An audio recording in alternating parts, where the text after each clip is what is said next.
Hi, Richard. Hi, friend. How are you? I'm good today, mate. Yourself? Excellent. Yeah, very good. Thank you. Good. Today is our second Tuesday, Technical Tuesdays for Yes. Trinity, which is quite exciting because actually we can develop more into the technicalities rather than theory, if you may, or how to apply theory. Yeah, And the other sessions are strategic, yeah, and these ones are more about, yeah, they're more technical, but I wouldn't say that they're, system design yeah. conversations. Yeah. Right. Excellent. And today, I think actually is something that we started to mention lately, and we started to realize that actually mid-market and uh, small medium enterprises and mid-market companies that for them governance, risk, and compliance is moving from a nice to have place to a board level priority.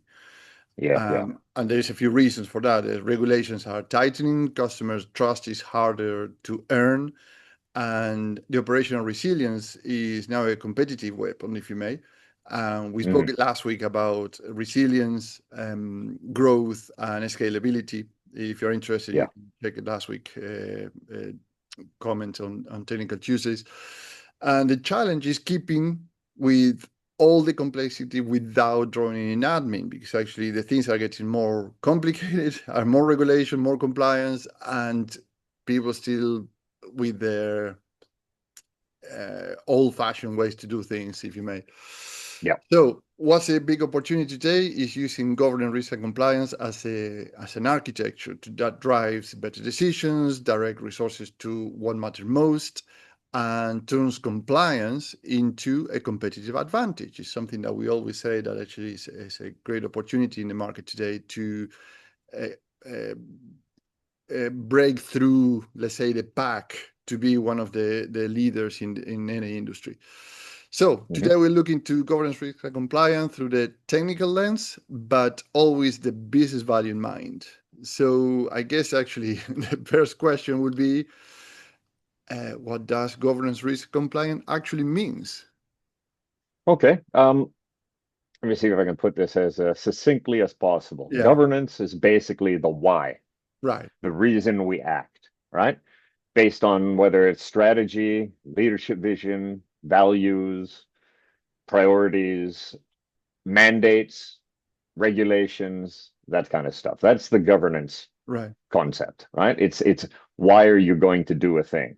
Yeah. right, In a, right. not only why are you going to do it, why are you going to do it in a specific prescribed way, Yeah, right? So it's the reason. Risk is the what. mm, Yeah.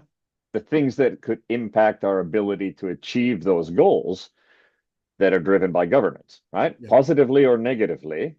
Risk is the what are you going to do? What are you going to address? right, Yeah, right. specifically inside your business, right? So governance can be seen as something that would be, there's internal governance, of course, but a lot of it is based on external expectations Right. of the way you're going to operate, be it tax laws, be it, you know, uh, uh, packaging requirements, be it, Yeah, et cetera, right? It's stuff that's imposed upon your company. It gives you the why. Risk is the what you're going to do, yeah. right? And compliance is the how, the Right, processes, the controls, and the evidence, critically, the evidence to meet obligations and prove alignment, right. right? So you can't have any one of those three without the others, Yeah, right? And I think that it's important to distinguish them kind of as layers, yeah. So within GRC. right. Yeah. So this is why, what, and how. So this is these are the people actually. I'm going to deviate for a second because just to understand who are the people, because we had to associate these governance, risk, compliance. So who are the people responsible for those whys and whats and hows? Yeah. The why would be stakeholders Right. and leadership, Right. right? Risk can be a mix of those people and operators, Right. right? That's the execution layer. Yeah, that's Yeah. where uh, um, the why turns into a what, Yeah. right? And compliance, it should kind of be the result. It's the feedback mechanism. Right. It's how are we going to actually execute that particular Yeah. risk management kind of an activity. So that's all also at the operational layer. All right. So Yeah. what are the layers then of the GRCs or the governance risk and compliance there? Yeah. Well, if we defined all three of them as layers, Yeah. I say the top layer is governance layer. That's where priorities get set. Right. Okay. Okay. In Trinity, that's represented by frameworks Right. and people who understand a bit about ESG. That's also themes, Right. right?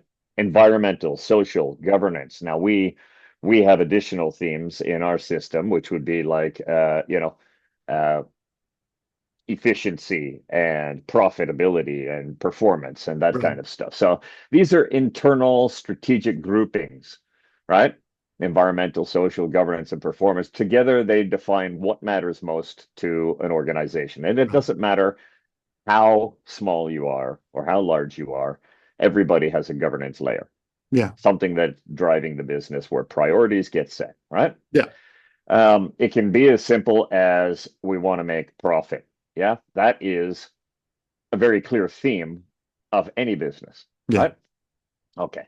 The risk layer that sits beneath it, this is where those priorities meet action, Yeah. right? It's the risk management process and the actions and controls and measurements and that kind of stuff associated with you know, proper risk management, right? Right. It addresses threats and opportunities, right? Yeah. This is the decision engine.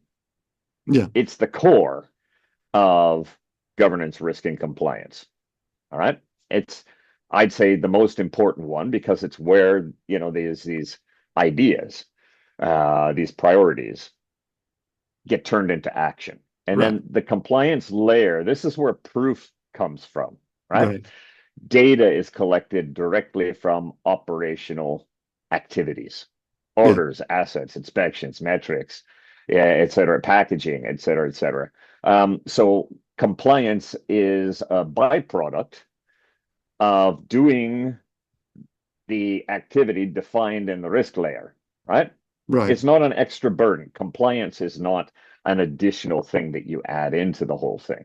It's basically that's the, you know, if you want the leaders to see the truth in real time, not Yeah. weeks later in a report, Yeah. then you have to have a closed loop there where the governance layer and they set priorities, through collaboration with operations, Right. leadership and operations work at the risk layer uh, to establish actions and how we're going to get it done and what happened and what's supposed to happen and what's going to happen and all the alerts associated with that. That's the compliance layer. That's where proof comes from. Yeah. So Yeah. those are the layers: governance, risk, compliance.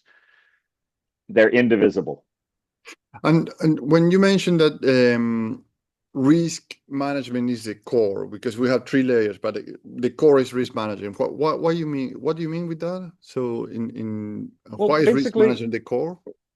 risk is the core because of that connection between priorities. Those are logical things, right? Right. we, Right. we want to have this much, we want to do it this way, that kind of thing, right? But between governance Yeah. and operational compliance, Yeah. there has to be a translation somewhere in there where you All right. turn the priorities into an action plan, right? Yeah. There's also an ISO standard for risk management called ISO 31000. Right. You know, it's important to kind of have a general understanding of context, risk identification, risk assessment, risk treatment, that kind of stuff. Yeah. There's various treatments for risks. Um, there's ways of monitoring risk, and then there's a review process for risk, that kind of stuff. Basically, without the risk management, that core, Yeah. GRC becomes disconnected completely, right? Governance stays in strategy documents, yeah. Yeah. Compliance stays in checklists, Risk is the bridge that keeps them working together. It's Right. also the filter, ensuring that a company focuses only on the risks and opportunities that actually will move the needle. And when I say Right. move the needle, risk management also defines the needle, Right. Right. right? The targets might be at the governance layer. The proof comes from the governance layer, but the actual needle is defined in the risk management core of the whole thing. Right. Right.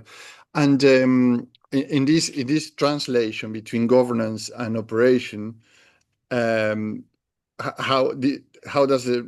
I guess actually there is a way to translate that and to show that what's going on. So that I guess that's the reporting and how reporting brings all this together, like in a Yeah, way that is more um, uh, accessible, if you may, for both sides of the equation. yeah. Well, look, if let's start with regulatory reporting. Right. Okay.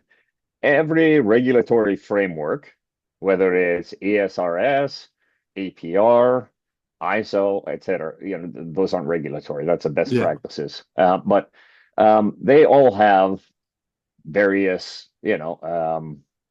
I guess you would call them reporting taxonomies, Right. right? Right. Basically, it's like, here's all the things we're concerned about where you should have set a priority and you need to document what it is. And if you're going to submit that, reporting back to us and the proofs of what goals you set and how did you progress and that kind of stuff, it's typically according to a taxonomy to Right. ensure consistency across many, many businesses, and accuracy and compliance with the actual, framework, Yeah. right? So regulatory reporting is one very, very important element. If you look at it from a system perspective, um, what you want to do is avoid duplication of effort. The Right. very same data, like greenhouse gas emissions, can be represented across multiple frameworks and according to multiple taxonomies. Yeah. But you only want the data to exist as a single source of truth Right. inside the Right. system, right? You want the system to be able to decide, okay, well, for this framework, it equals, section 2.3.5, right? And in Right. this Right. framework, it's 1.8.9, or in this ISO standard, it's this section, subsection, subsection, that kind Yeah. of stuff, right? And then you've got a layer of management reporting, Right. and that should draw from governance and risk layers, right? It includes the risk layer. Now, the regulatory reporting was more about the frameworks at the Yeah. governance layer, drawing all the data up from beneath it, right? But management reporting does some of that as well, but also at the risk layer. And that's where you find themes and things like metrics, Right. right? It's basically to give leadership a performance view, right? Now it's going to get all of that data gathered together from the governance layers and the operational layer, which will be a subject for next week. But um, you do want a management view of how their priorities are being served inside the business operationally, right? Right. Right. According to the strategies that were agreed and negotiated with the with operations, right? Right. So you've got regulatory reporting, you've got management reporting, and then you've got overall visibility of priorities across the whole business. And Yeah. that's not really a reporting group, but I think it's really, really important, for anybody within the operation. If they look, there was a study that showed, that when employees know that they're serving a priority of the business as opposed to just doing workaday stuff, right? Yeah. It doesn't matter how mundane the task is. If they know it's connected all the way up from the shop floor, it links all the way up to the top floor, Yeah. and employees know that they're serving a priority, it vastly improves their the quality of their work and their Right. morale. Yeah. And it's important for them to be able to see certain things, Yeah. right? So I think that's an additional kind of reporting. It's more like dashboards and visibility Yeah. of what the priorities are inside the business, that kind of stuff. The other layers, regulatory and management, both are generated from the same validated data out of operations according to the governance layer. Yeah, Yeah. no duplication. You shouldn't have any data re-entry. That's where people get tripped up Yeah. in GRC is data duplication, data re-entry, data Yeah. collection, and massaging and all that other kind of.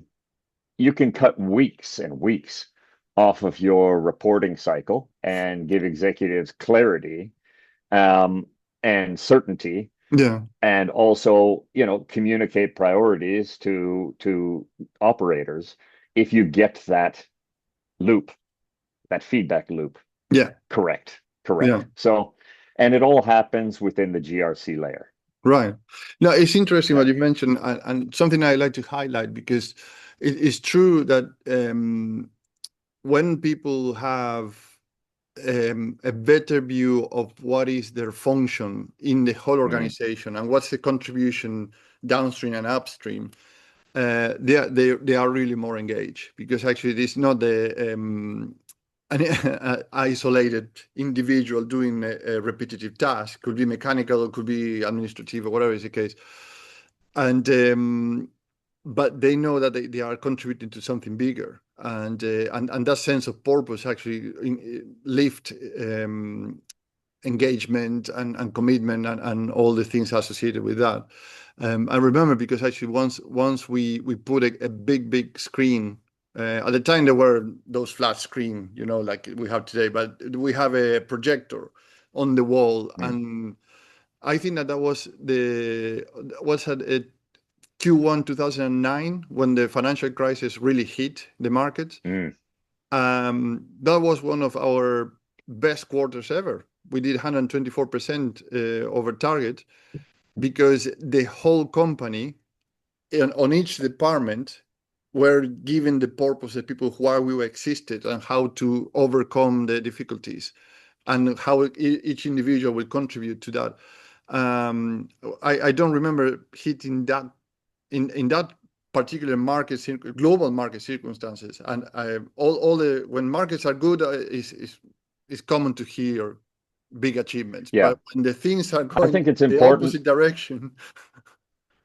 Yeah. Sorry. I think it's important, especially in the SME and mid-market space, right? Um, there's a couple of mistakes that leadership can make that would stop them from disclosing strategy Yeah. or priorities to their Yeah. staff. One is that the employees could always be working harder, right? That production could always be higher. And the Yeah. other one is that costs could always be lower, Yeah. right? Is, you know, and I've seen this where, the finance function is constantly pressing and pressing and pressing for budget reductions Yeah. uh, to the point where it's nonsensical. You Yeah. need certain funds for certain things, Yeah. and they're non-negotiable, that kind of stuff. But also the expectation that this is where employees can sometimes have an instinct for this kind of thing, that the expectation of Yeah. productivity is not realistic. And certainly department heads and stuff like that, they'll look at a demand for a 10% budget reduction also as not realistic at a certain point. And Yeah. I don't think people purposely try to miss those goals, but they can be Yeah. realistic ones or they could be unrealistic ones. And when leadership is putting out unrealistic expectations, it can lead to a real kicker Yeah. when it comes to morale and And productivity. It's counterintuitive, like yeah. it's counterproductive. Yeah. Yeah, I think you mentioned a few times, but actually I think it's appropriate to mention again how you defended your budget from the risk management point of view, rather than Oh from yeah. uh, uh, so you had can Yeah. you It wasn't go, theoretical. sorry? Well, this has always been my practice when I was Yeah. in the corporate world and when I was managing a department and a fairly large, significant budget, lots of projects, lots of right. non-discretionary spend, but also a discretionary fund for chosen strategies and stuff Yeah, like that. And I managed everything, absolutely everything, according to risk management, right, right? Every spend of every dollar was connected to some mitigation or some encouragement of an opportunity or right. a mitigation of a risk, Yeah, right? Everything from halon gas systems to fire suppression to data recovery, disaster recovery plans, blah, blah, yeah, blah, all that kind of thing. And, I was also being challenged, can we cut these budgets by 10%, and it's arbitrary. It's arbitrary. It yeah, was just like, well, let's see if we can squeeze some blood out of the stone, which in a lot of cases, they're correct, yeah, right? They're able to get somebody to squeeze something. At a certain point, though, it starts to compromise the business. However, all my spend was connected to something. And I didn't keep a slush fund. I didn't yeah. need one because I had a plan for every dollar. Right, And it came down to very simple choices for the leadership above me that was pushing for reductions. It came to a very simple conversation. Which of these risks are you willing to accept right, versus mitigate? Which of these opportunities are you willing to let go as opposed to capture? right. And that becomes a more collaborative conversation as opposed to just cut your budget, right? Yeah, yeah, And it turned out, over time, is that those budgets stop being challenged.